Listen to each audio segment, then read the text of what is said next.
ஒரு police officer IPS officer லட்டியை வச்சுட்டு reels போட்டால் என்ன அர்த்தம்? அந்த வருண்குமாரும் செல்வநாகரத்தனமும் எள்ளி நகையாடுகிறார்கள் டிஜிபியை பார்த்து.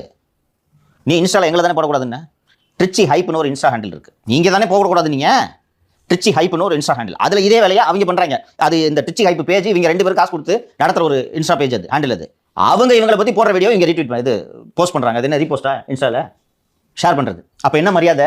ஒரு நடவடிக்கை எடுக்க முடியுதா உங்களால்?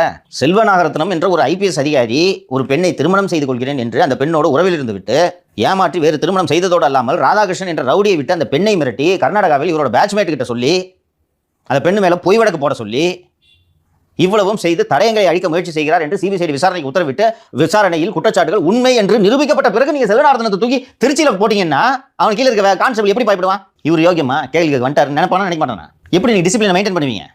காவல்துறையில் ஒழுங்கு போச்சுன்னா எங்க வந்து நிற்கிது பார்த்தீங்களா? 6 கான்ஸ்டபிளியா, சப் இன்ஸ்பெக்டர் இல்லை, இன்ஸ்பெக்டர் இல்லை, டிஎஸ்பி இல்லை, எஃப்ஐஆர் இல்லாமல் 6 கான்ஸ்டபிள்களுக்கு ஸ்பெஷல் டீம் என்ற பேரில் இவன் ஒருத்தனை தூக்கிட்டு போய் கம்மாக்கரையில் வச்சு ஊரு பார்க்க அடிக்கிறான்ப்பா. ஸ்டேஷனில் வச்சு லாக்கப்ல அடிச்சுன்னா பரவாயில்ல, அட்லீஸ்ட் அத்தாரிட்டி அவங்க இன்ஸ்பெக்டர் பாரு எதுக்கு அடிக்கிறேன்னு கேட்பாங்க. யாராவது கூட்டு போய் ஊரில் கம்மாக்கரையில் கோயிலுக்கு பின்னாடி போகிற இடத்துலலாம் வச்சு இந்த மாதிரி அடிச்சுட்டு இருக்கிறான்னா இந்த ஒரு சிவகங்கையிலேருந்து பேசுனவங்க சொல்கிறாங்க, அண்ணா இவன் செத்துட்டதுனால வெளியில் வருது.